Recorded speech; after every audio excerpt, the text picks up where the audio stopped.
हाय नमस्कार। आज आम आलोचना करवा पठाणी सामंत गणित मेधावृत्ति परीक्षा 2022 क्लास 9 गोटे गणित से कही दुईटी पूर्णवर्ग संख्यार अंतर 527 बृहत्तर संख्यार वर्गमूलर अंक मान समष्टि केते। पूर्व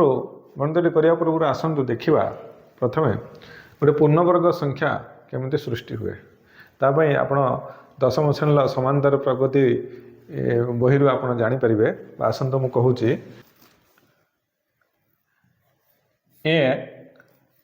एक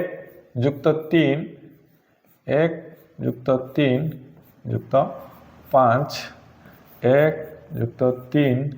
युक्त 5 युक्त 7 एटा हूँ 1 वर्ग, एटा हूँ 2 वर्ग, एटा हूँ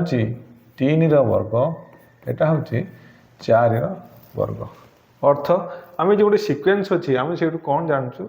ना 1 रु आरंभ आ क्रमिक अजुग जेतेटा अजुग्म संख्या सेतिकिटा रो कौन वर्ग हो। अर्थ आम देखो ये 4टा क्रमिक अजुग्म संख्या अच्छी ताकू मिसेदेले कौन हम ना 4 स्क्वायर हो 16 हो। ये 3टी क्रमिक अजुग्म संख्या अच्छी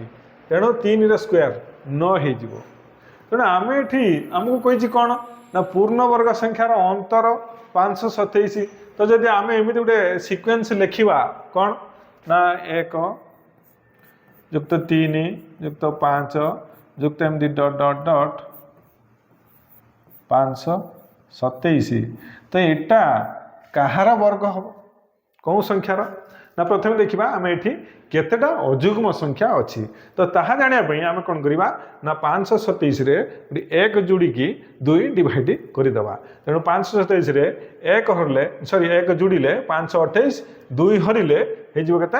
264। तेणु ये संख्याटा हो 264 वर्ग। ये जो क्रमिक 1 रु आरंभ क्रमिक अजुग्म संख्या 527 पर्यंत से मैंने कहार ना 264 वर्ग। आ पूर्वर आमर केते थिबो ना 525 तो एउटू एतिकी ये जो क्रमिक अजुग्म संख्या एटा कहार वर्ग हो ना 263 वर्ग। तेणु आम ये जापरु तेणु 264 वर्ग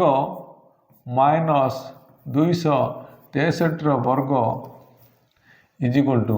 527 निश्चित भाव में हम। तेणु आम कौन कही जे बृहत्तर संख्यार वर्गमूलर अंक मान समष्टि केते ताने बृहत्तम संख्या यहाँ आर वर्गमूल है 264 ये 264 अंक मान समष्टि केते ना 2 युक्त 6 युक्त 4 है केते 12 अंक मान समष्टि 12 है। किंतु आपणकर जो से परीक्षा 2022 क्वेश्चन अच्छी ये 12 से क्वेश्चन ऑप्शन ले नहीं से आउ गोटे ऑप्शन अच्छी। तेणु आम कौन करूँ जदि आपण ये क्वेश्चन देखिए हठात कि आपको यही सूत्र टी मन पड़ जीव तेणु आप एमती करदे कि देखिए लास्ट तार ये ऑप्शन ही नहीं 12 ऑप्शन ही नहीं। तेणु आम कौन करवा से आउ गोटे मेथड अच्छे तार आम कौन करूँ ना 527 गुणनीयक काढ़ू 527 मोट केतोटी गुणनीयक अच्छा ना 527 आम जाको डिवाइड करूँ से हम 17 रे हर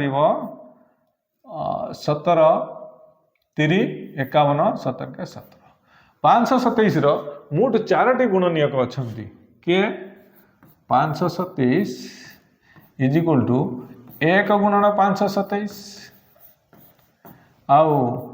17 गुणन 31 ये 4टी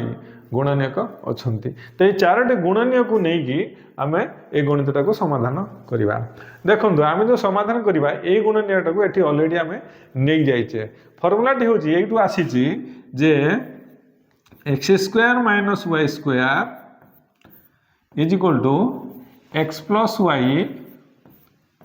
इंटू एक्स माइनस वाई तेणु आमर X square minus Y square है 527 एटा हम 17 एटा हम 31 कि यहाँ हम 1 एटा हम 527 ये दुईटारू आम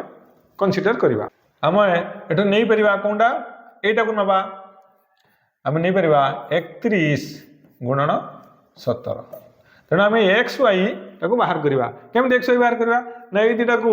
जुग करके 2 हरिदेले एक्स बाहर ये दुटा को वियोग करके 2 हरिदेले वाई बाहर तेणु आमर केते हो ना से संख्या दुटा 31 आ 17 आम जदि जुग करके 2 हरिदे सी हम संख्याटा 24 आउ 31 रु 17 जो करदे हम 14 14 रु 2 हेल्ले 7 तेणु यही दुटा संख्या आम एमती लिखिपर 24 युक्त 7 24 माइनस 7 तेणु ये कहार वर्ग ना 24 वर्ग माइनस 7 वर्ग ये 24 वर्ग आउ रु 7 रु वर्ग वियोग कले आमर केते रहइबो ना 527 ये दुटा को ऑलरेडी आम ये फर्मुला जदि पकेबा आमर ये आंसरटा बाहरिबो आ सेकेंडटा हला 31 17 ताको दे आम समाधान करबा से दुटा संख्या बाहरिबो 24 आउ 17 ये 24 वर्ग रु आउ 7 वर्ग माइनस कले सेटा केते हबो 527 एबे एई 24 अंक मानकर समष्टि केते ना 6 ये ऑप्शन टी ये 6 ऑप्शन टी आपणकर ऑप्शन 4टी ऑप्शन भितर यहाँ देछि तेणु आर आंसर हम 6 आशा करे मेथड टी आपको भल लगे धन्यवाद।